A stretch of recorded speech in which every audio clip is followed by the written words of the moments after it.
G'day Jeff Adventures, Terry King here. Welcome to the channel. Welcome to another video in the FJ45 Resto Mod series. Today I'm going to boldly go where I've not gone before.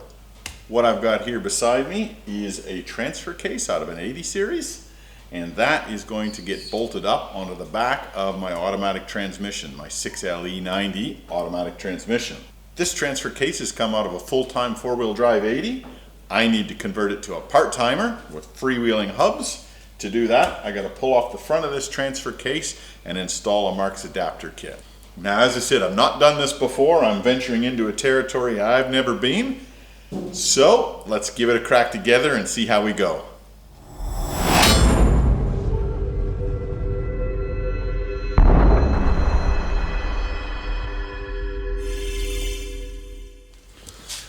Now, I do have instructions, so I'm not going in completely blind, but I've not had one of these apart before. So I'm going to mark that as the top number 1 bolt, and I'm going to mark that bit of cardboard with the top number 1 bolt, and as I pull these out of here, I'm going to pop them into this bit of cardboard, because I know when I pull this apart, it could get really confusing for me, and I confuse easily. Plus, I think these bolts are different sizes as well. So you want to get the right length bolt in the right length hole.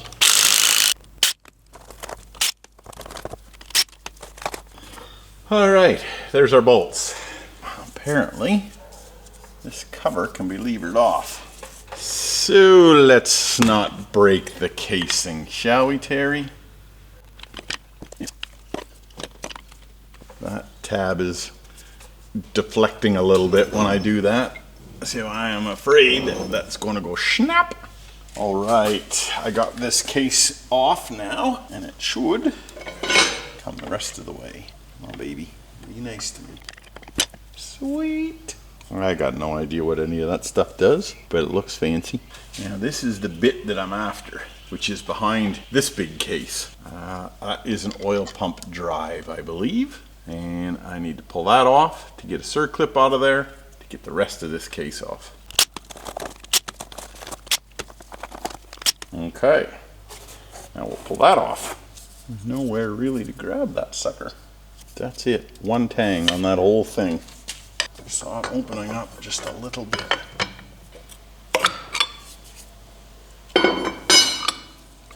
Gotcha!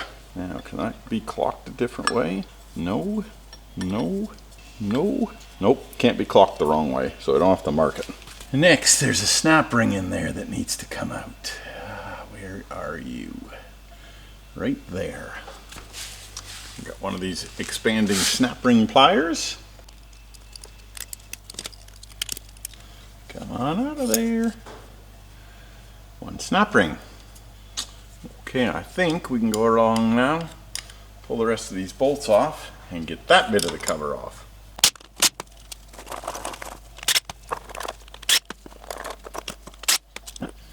A little shimmer of spacer here. There might actually be 2 of them. Yes, there is. There's 2 of them. Small one first, then the big one. Let's try and pry this sucker off again. I hear the silicone letting go. Any tabs on this side we can get to? Not really.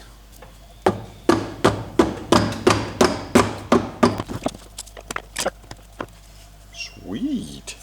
Ooh, big gears. Cool. I am so out of my comfort zone with this stuff. All right, let me pull that off. 12 bolts. They don't want that sucker coming off. 12 bolts.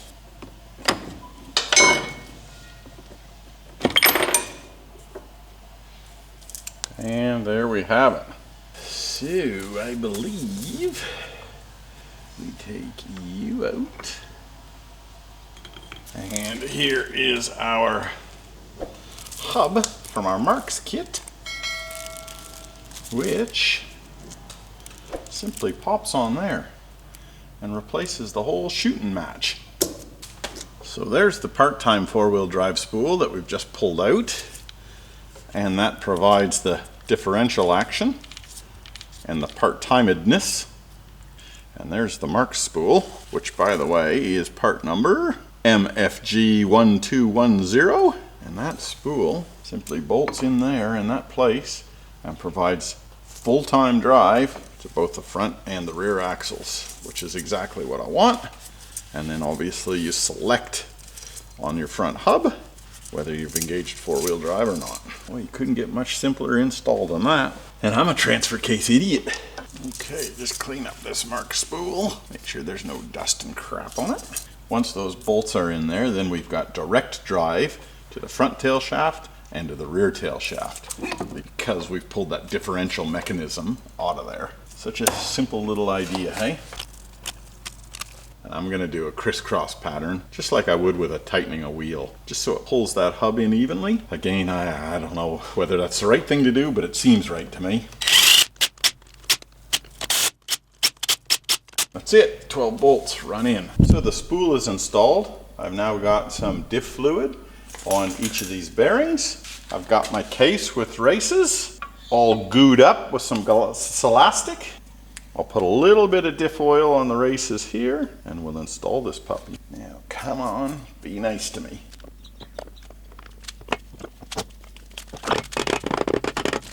Just clunk on down for me. Let me hear that sweet sound. I've been trying like heck to get this cover on, and I just cannot get it on. And I think I know the reason. I hope I know the reason. What I can't do is I can't seem to get this shift fork to drop these gears back. And I am just wondering, that one back there lines up perfectly with that shift fork. So I'm going to pop that off and see whether there's a check ball, and maybe I pulled that shaft out a bit too far, and the check ball's dropped in behind the shaft. The T40 Torx bit, the spring down there, and a check ball down there. So I could be onto something. So I've pulled the entire gear set out, which is pretty easy. It just comes out in one large unit. This is that shift fork, and there are 3 detents where that check ball must go click, click, click as you're shifting between high, neutral, and low. And I couldn't get that check ball out of that hole, so I've had to pull this whole gear set out. But I'd say that's what's happened. While I've been shifting this around, I've pulled this out too far, and that check ball has dropped over the end of the shaft, which hasn't allowed me to slide everything back in. So I'm going to get in that hole and dig out that check ball and dig out that spring to allow me to slide that all back in. Okay, I'm a little bit closer to finding out what's going on here. Indeed, a check ball runs along here. As the shift fork is moved, it kind of locks it in between high and low range and neutral. That's the spring that I pulled out of there, which is all manked up. Now I don't know whether I've done that when I was forcing it or whether it was just manked up to begin with. But what I have found, there's no check ball anywhere in this bloody case. So this case has been apart once before, and when they put it back together, they've neglected to put that check ball in. And I must admit, when I was shifting this, when the case was fully assembled, I found it very hard to select in between these. And I suspect because it was that spring that was running up through these detents, not a check ball, because a check ball's missing. So I'm up for a new spring and a check ball. What I can do, however, now that I've got this apart like this, is I can reassemble it, because the check ball and the spring goes in last, obviously. So I've got the inside of the transfer case all cleaned up. That gear set's ready to go back in. Just going to put a little bit of grease on those bearings until obviously the lube can get in there and lube them up properly, and it'll just wash that grease away. Now that should go in a lot easier now. These gears are heavy and awkward. There we go.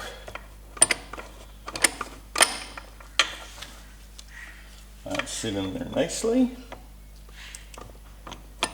That shifts between high, low, and neutral nicely. Sweet. Put our input gear back in.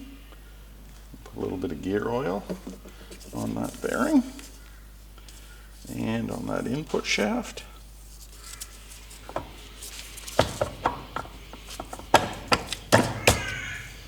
Alrighty. That's in there. Diff fork still working. That's high range, 1-to-1. looks like low range. That's neutral. That's high range, 1-to-1. That's 4-wheel drive. Front and rear output shafts are going. And that's 2-wheel drive. So I think I'm ready for reassembly now. The high-low neutral selector works correctly. The 4-wheel drive, 2-wheel drive selector works correctly. These bolts have been torqued down to 74 foot-pounds. And I think I'm ready to slip the cover on now. Cleaned all the mating surfaces up. Got some gasket compound on this. Let's give this a crack.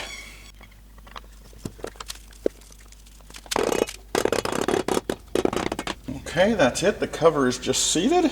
High-low neutral still works. Get my bolts and run these suckers down.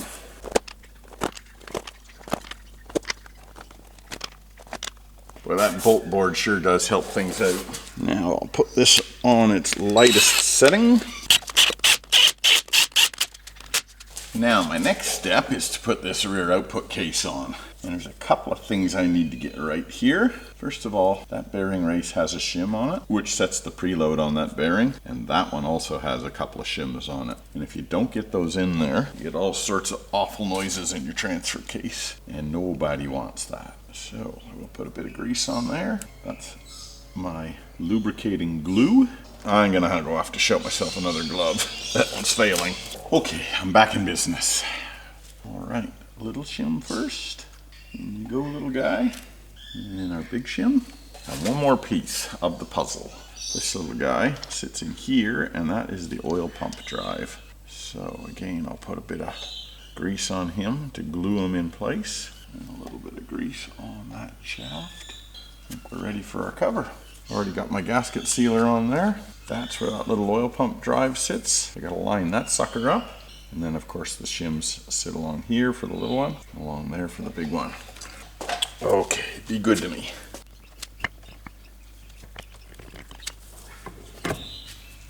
Oh, nice. Plunked right in there. Get my bolt board again, and I got T1 marked here and T1 marked there.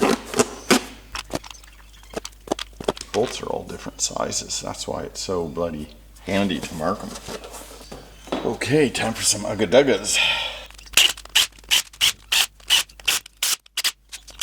So that is high 2, that is low, that is neutral.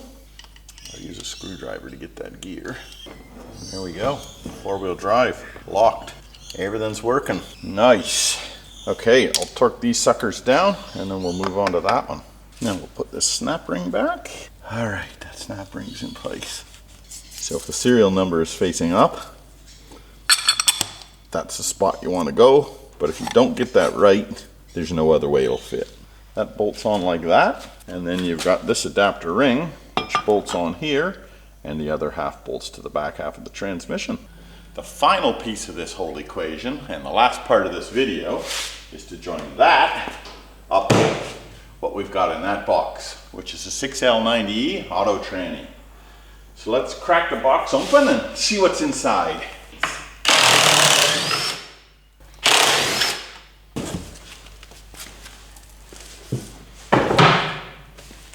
Ooh, that's what I'm talking about. Awesome. Comes with a torque converter, and this plate here must just be there to hold the torque converter in place so it doesn't fall out. And on the back of the LSA there is a flex plate as well. That is one tall transmission. I can see having to modify that transmission tunnel hump in the FJ, most certainly. Okay, we're coming to the point of no return. Got an angle grinder out, and I'm going to chop off that output shaft so that I can get a socket around that and remove that drive flange. And when I chop that off, there ain't no going back. So I've never put an angle grinder on a brand new 6-speed transmission. Hope I don't screw this up.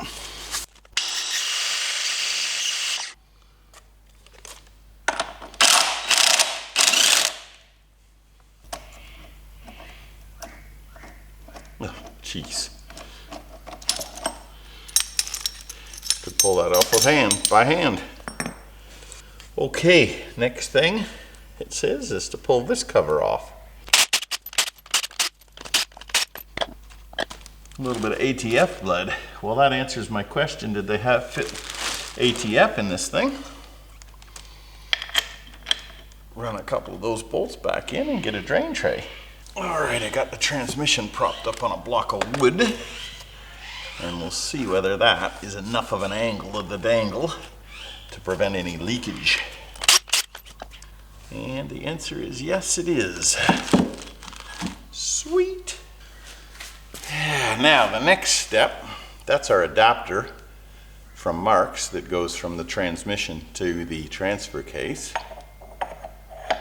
And what they say now we need to do is cut this down so that it's at about 95 millimeters. This face to the end of the spline, which basically means we simply cut this threaded piece off, because that's going to give us our 95 mil. Cover you up so we don't shoot sparks inside our nice brand new transmission.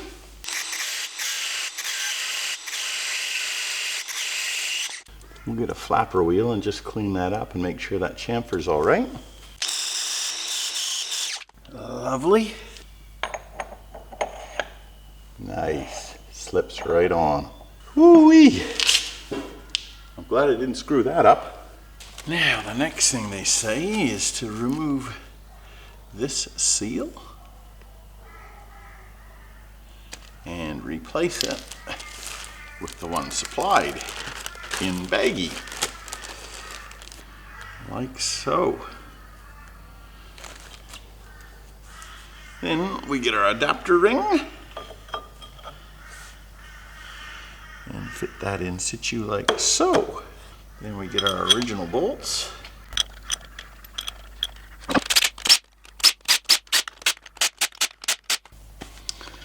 And then the final step, pop that guy in place and you bolt him in with the supplied bolts. Interesting that they don't provide a seal for that face there. I might put a little bit of goo on there just to be sure. Okay, all of those are nice and tightened down. The next step is to drive a seal into the back of this housing, which is the exact same size seal as the input flange on the transfer case. And then that fits in there like so, and then Mark supplies you some bolts, 4 bolts that run through there. And then of course your transfer case bolts up there. However, I'm going to call it quits at this stage and pull the pin. Originally, I was going to put the transfer case on this transmission, then bolt the whole unit up to the LSA and lift it into the car as one. I think because when I put the transfer case on this thing, it's going to be that bloody heavy, I think I'll do that in 3 stages. First stage, I'll put the LSA out. Secondly, I'll bolt the transmission up to the LSA. Thirdly, I'll bring the transfer case in, bolt that up to the entire assembly, and then lift it as one. I think if I put the transfer case on this transmission, it's just going to be too cumbersome to move around and to line up those bell housing bolts onto the back of the LSA. So that's it for today. We're going to pull the pin on this video. Thanks for watching, everybody. I hope you're enjoying this build. I certainly am. We'll see you next time on the next build video. Keep the shiny side up, everybody. Have a good one. Bye now.